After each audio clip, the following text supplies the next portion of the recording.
Bismillahirrahmanirrahim. Assalamualaikum warahmatullahi wabarakatuh. Saudara-saudara sekalian, pada hari ini saya dosen pengampu mata kuliah manajemen konflik, Rudi Alhempi, ingin menyampaikan pokok bahasan tentang leadership series atau seri kepemimpinan tentang manajemen konflik. Baik, untuk tidak mengurangi mukadimah, kita langsung masuk kepada materi manajemen konflik. Manajemen konflik ini sangat diperlukan. Kenapa dia dikatakan sangat diperlukan? Karena di dalam sebuah organisasi atau di dalam sebuah perusahaan, terutama bagi karyawan yang memiliki jabatan minimal supervisor. Kenapa? Karena kalau jabatannya supervisor berarti dia punya bawahan. Ya. Nah, karena telah memiliki tim atau bawahan, atau bahasa lainnya adalah karyawan di bawah. Jadi, apa yang harus dilakukan pada saat menggerakkan orang-orang?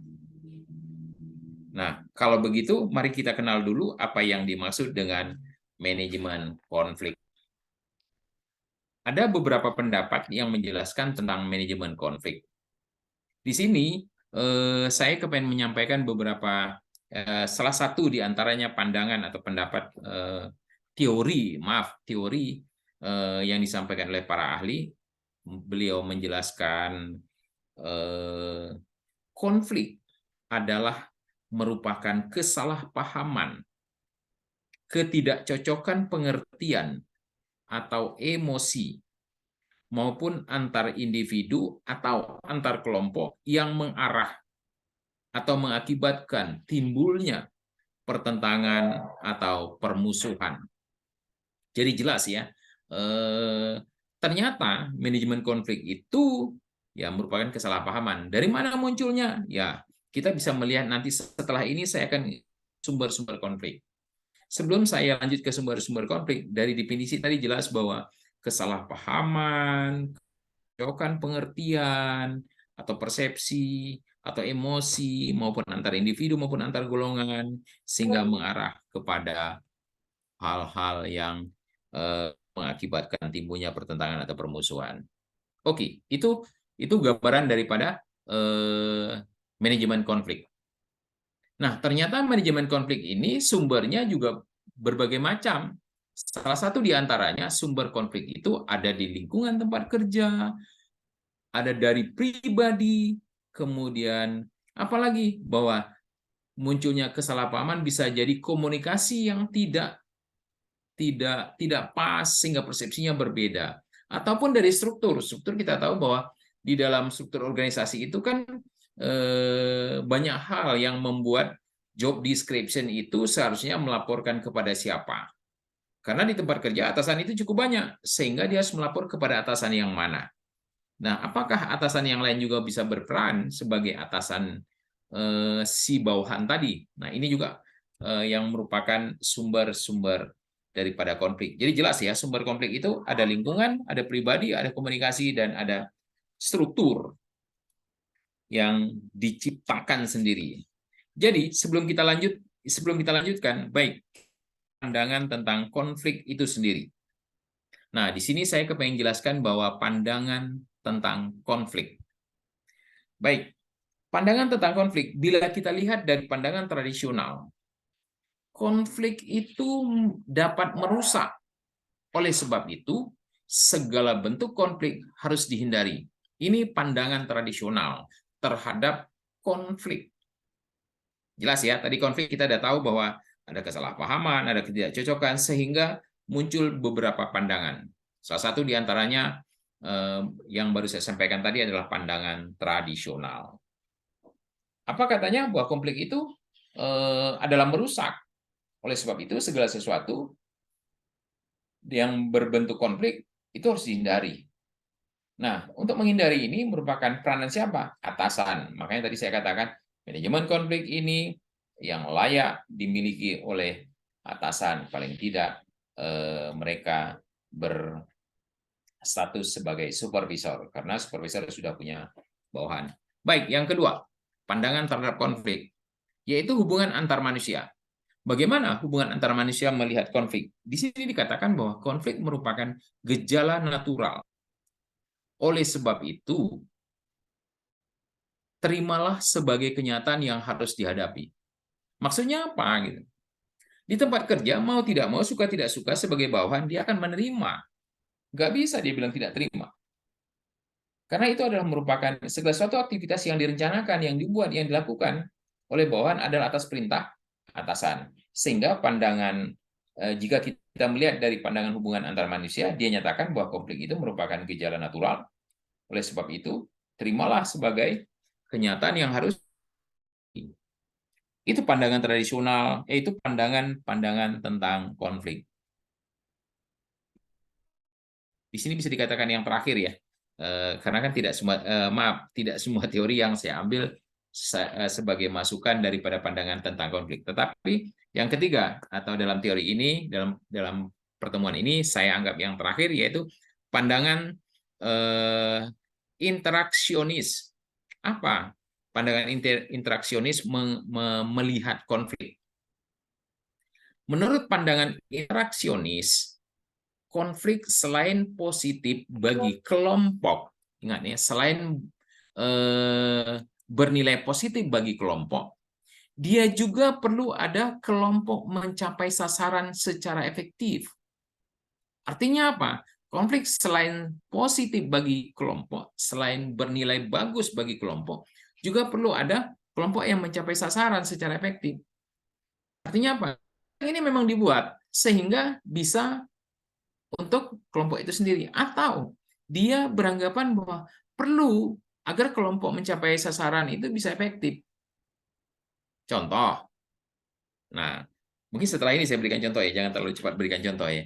Kalau saya ya bisa berikan contoh beginilah, karena tadi sudah saya sebutkan contoh, bahwa kita anggap saja ada usaha, ada kegiatan koperasi yang menjual buah mangga nih.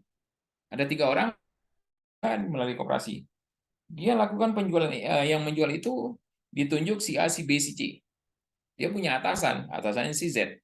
Atasan bilang, bulan pertama silakan Anda jalan aktivitas, jual mangga ini yang saya sediakan setiap hari 50. Karena dia bertiga, diminta masing-masing menjual 15. 15 buah terjual ya, itu target. Jika ini terjual, maka pekerjaan ini akan dikatakan efisien. Kemudian efektifkah jika dia menambah orang? Tidak. Ingat, efektif itu jika kita mampu berbicara tentang jumlah orang. Efisien itu jika kita mampu berbicara tentang kos. Nah, masing-masing orang diberi penjualan 15 buah. Berjalannya waktu, pada bulan ketiga, si atasan sampaikan lagi, saat ini saya sudah punya stok buah mangga berlebih. Jadi si A tetap menjual buah mangga 15, si B jual buah mangga 20, si C jual buah mangga 30. Artinya si C stres nggak pada saat itu disampaikan bahwa dia menjual 30. Oh, saya kok 100%. Si B kok cuma 20, sedangkan si biasa. Ini yang dikatakan konflik itu. Kapan konflik itu terjadi? Pada saat dia diberi beban kerja. Kenapa dia konflik? Kenapa dia stres? Karena gajinya nggak dinaikin. Nah, itu contoh ya. Nanti kita bahas. Baik, tadi ada 3 pandangan. Pandangan tradisional, pandangan hubungan antar manusia, dan pandangan interaksionis. Kita lanjut. Saya ada mereka-reka dan membuat sedikit, kemudian kita bisa lihat secara praktek ya, secara praktek di lapangan dengan kejadian sehari-hari, sehingga saya mencoba untuk menetapkan yang namanya, merencanakan yang namanya temperatur konflik. Nah, gambarnya seperti ini nih. Saya buat dari urutan pertama yang tidak ada konflik. Kalau tidak ada konflik, gimana kondisinya? Dingin, tidak ada perbedaan sama sekali, seperti saya contohkan tadi bahwa di dalam koperasi itu dia menjual buah mangga, ada 3 orang anak buahnya, yang pertama menjual 15, 15, 15 semua, saya sediakan 50 buah. Jadi dari 45 itu jika ada pembelian lebih, dia masih ada buffer stok. Kemudian pada bulan ketiga, saya tetap menjual 15, si B 20, si C 30. Nah, ini nih baru mulai kita lanjutkan su konflik. Konflik itu bisa terjadi, menurut hemat saya, itu pertama saya katakan tidak ada konflik di tahap awal, nol. Kemudian di saat dia diberi beban lebih dengan tidak menambah salary, mulai muncul ketidaksepakatan kecil. Kemudian bila diberi beban lagi, nah dia mulai mempertanyakan argumentasi kenapa ya saya diberikan beban lebih. Kemudian setelah itu dinaikin lagi. Kenapa dia mesti beradu argumen? Karena gajinya nggak naik. Kemudian bila ditambah beban lagi, sudah mulai saling mengancam dan saling mengultimatum. Jika saya diberi beban lebih, saya tidak tercapai, saya akan berhenti. Kemudian jika diberi beban lebih lagi, saling menyerang secara fisik. Ini jika stresnya muncul.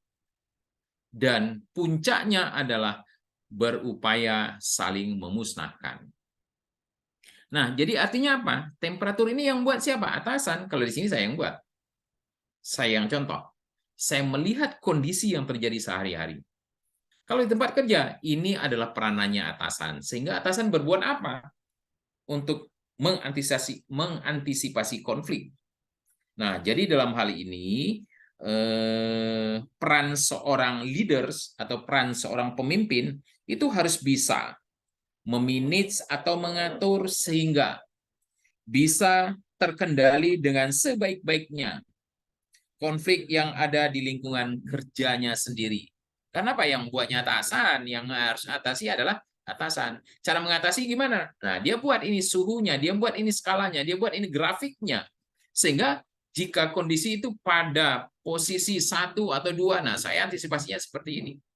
Saya jalankan trik nomor 2. Jika posisinya pada posisi 3 dan 4, saya jalankan trik antisipasi yang keempat. Jika sampai ke 6, nah sebelum puncaknya saya jalankan apa? Sehingga konflik itu bisa terkendali. Nah, artinya konflik itu jangan sampai pada suhu yang paling tinggi. Jelas ya? Ini tergantung kepada siapa? Pimpinan atau atasan yang memanage atau atasan yang mengatur atau atasan daripada karyawan atau bawahan tadi.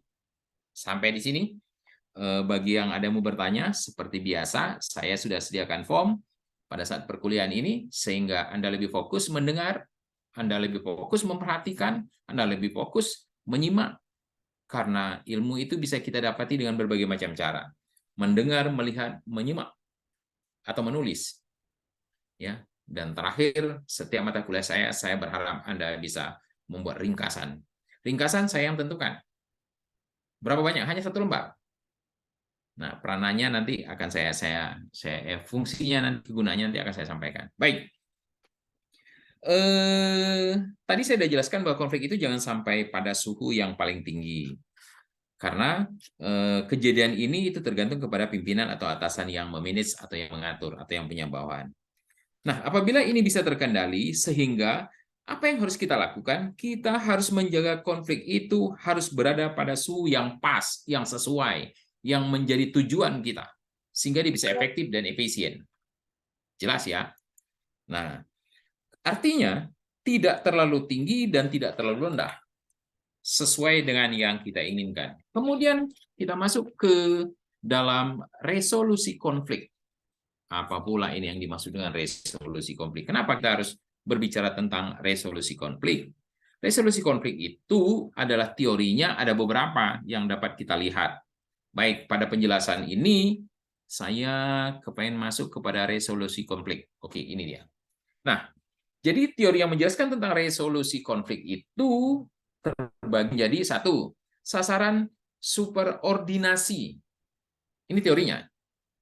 Dalam resolusi konflik itu ada sasaran superordinasi, ada mengubah lingkungan, ada wewenang atasan, ada strukturisasi, ada mengubah aspek-aspek manusiawi, ada pertemuan kolaborasi, dan ada negosiasi.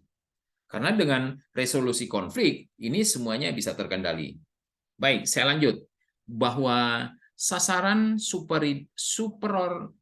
superordinasi itu adalah kegiatan yang menciptakan sasaran bersama. Artinya atasan dengan bawahan saling berdiskusi untuk mencapai sasaran. Itu yang dimaksud dengan sasaran superordinasi. Yang berikutnya merubah lingkungan. Nah, pada kegiatan ini, pada teori ini, itu yang diharapkan adalah mengurangi tekanan lingkungan. Peranannya siapa? Perannya atasan. Apa yang harus dilakukan? Dia yang mencoba, katakanlah, memberikan fasilitas kepada bawahan sehingga lingkungannya juga support atau mendukung. Contoh, untuk menjual buah mangga tadi, dia disediakan sepeda motor sehingga dia tidak tertekan dengan lingkungan atau sarana dan prasarana. Baik, saya lanjutkan wewenang atasan. Apa yang dimaksud dengan wewenang atasan di sini pada kelompok resolusi konflik? Wewenang atasan yaitu menggunakan kewenangan formal daripada organisasi. Artinya apa? Di dalam job desk jelas yang mengatur semua kegiatan itu adalah atasan. Kemudian kita masuk dengan restrukturisasi. Di sini yang diharapkan adalah mampu mengubah struktur organisasi atau mengatur arus komunikasi pada saat atasan memerintahkan kepada bawahan, bawahan segera jalankan. Nah, yang berikutnya adalah mengubah aspek-aspek manusiawi. Dalam hal ini, diharapkan mampu mampu memanfaatkan pelatihan dan konseling. Artinya apa? Mengubah aspek manusiawi karyawan, skill dan pengetahuan. Kemudian masuk kita kepada teori pertemuan kolaborasi. Nah, di sini diharapkan pertemuan tatap muka untuk memecahkan masalah. Yang terakhir adalah negosiasi, yaitu pertemuan tawar-menawar. Apa yang harus dilakukan, bagaimana cara melakukan. Ya, itu yang dimaksud dengan resolusi konflik. Selanjutnya, kita masuk kepada merangsang konflik. Apa yang harus dilakukan oleh atasan pada saat ingin melakukan rangsangan atau menggerakkan konflik itu sendiri? Yang pertama, komunikasi. Yang kedua, mengubah orang dari luar. Yang ketiga, restrukturisasi. Dan yang keempat, penetapan atau penetapan the field advocate. Nah, saya jelaskan satu persatu. Komunikasi dapat menyebarkan informasi yang memanasi. Artinya apa? Atasan harus mampu berkomunikasi sehingga bisa merangsang bagaimana bawahan itu bisa melakukan aktivitas. Yang kedua, menambah orang dari luar agar ini dilakukan agar anggota baru yang berbeda sekali sehingga pada saat dia dilibatkan maka kegiatan itu akan beraksi lebih baik. Dan ini juga akan membuat munculnya yang namanya konflik. Kemudian restrukturisasi, yaitu merubah aturan, menambah ketergantungan. Artinya bawahan itu tetap mengacu kepada perintah yang dilakukan oleh atasan. Yang terakhir, penetapan atau the field advocates. Nah, ini artinya adalah melempar kritik atau ide yang bertentangan. Kepada siapa? Ada pasti si atasan kepada bawahan, ataupun sebaliknya. Nah, mengapa konflik itu harus dirangsang atau diciptakan? Ingat, ini yang perlu kita jawab sehingga atasan itu bisa berperan. Nah, jawabannya adalah karena menurut pandangan reaksionis ada baiknya diciptakan karena mencapai tujuan-tujuan tertentu yang efektif dengan catatan. Ingatlah, untuk mencapai tujuan-tujuan tertentu yang efektif dengan catatan suhunya itu dijaga atau di-manage atau diatur sehingga muncullah yang langkah-langkah untuk merangsang konflik itu. Ya, dalam hal ini ada empat hal ya. Ya, mana tadi itu ini komunikasi, menambah orang dari luar, restrukturisasi dan penetapan the field advocates. Baik.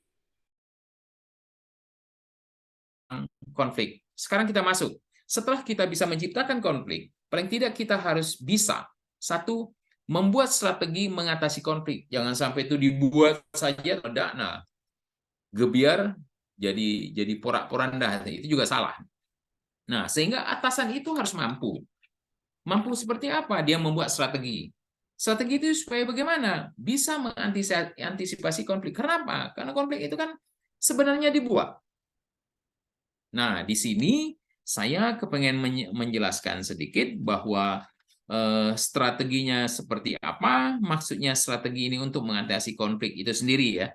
Nah, kita masuk ke dalam gambar. Silahkan Anda simak gambar yang saya tampilkan. Di sini kita jelaskan ada 5 cara untuk mengantisipasi atau untuk mengatasi konflik. Bagaimana caranya? Di sini kita jelaskan dengan cara matrik ya. Artinya garis lurus itu adalah kepemimpinan diri atau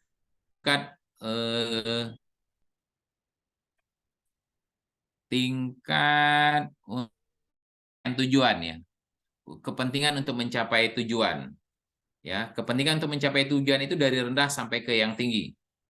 Kemudian garis yang mendatar itu merupakan tingkat kepentingan hubungan, mulai dari rendah sampai ke yang tinggi. Nah, jadi di sini kita akan melihat bahwa yang ada di dalam strategi mengatasi konflik itu pertama adalah menghindar dalam bahasa Latinnya yang biasa disebut dengan avoiding. Kemudian kita kenal yang namanya adalah accommodating, yaitu mengalah. Kemudian kita mengenal namanya competing, itu memaksa. Kemudian setelah itu kita mengenal yang namanya compromising, itu kompromi. Dan yang terakhir kita mengenal yang namanya collaborating. Baik, kita jelaskan satu persatu.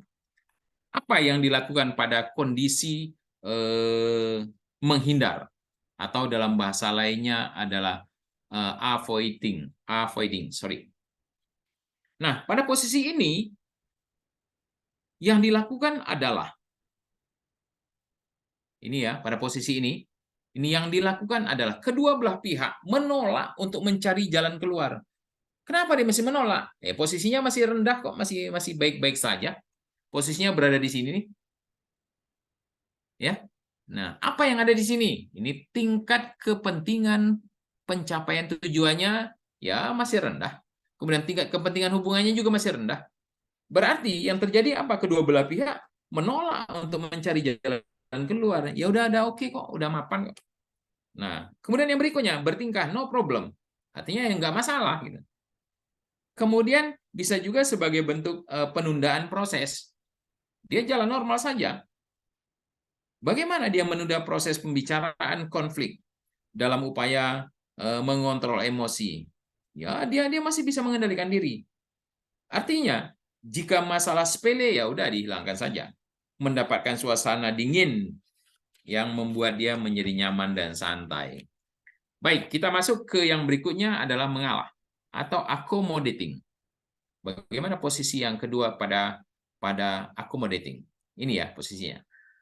Artinya, pada saat posisi accommodating, itu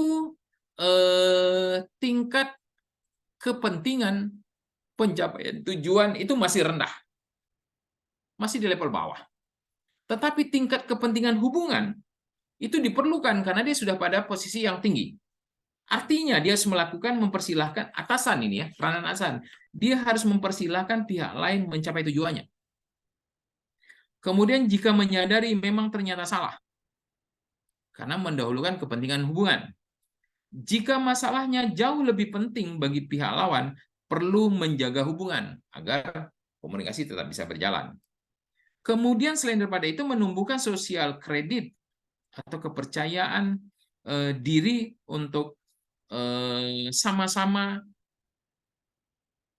untuk masa-masa yang akan datang itu bisa berjalan baik. Kemudian meminimumkan kerugian. Artinya dia tidak melakukan kompetitif atau persaingan untuk perdagangan.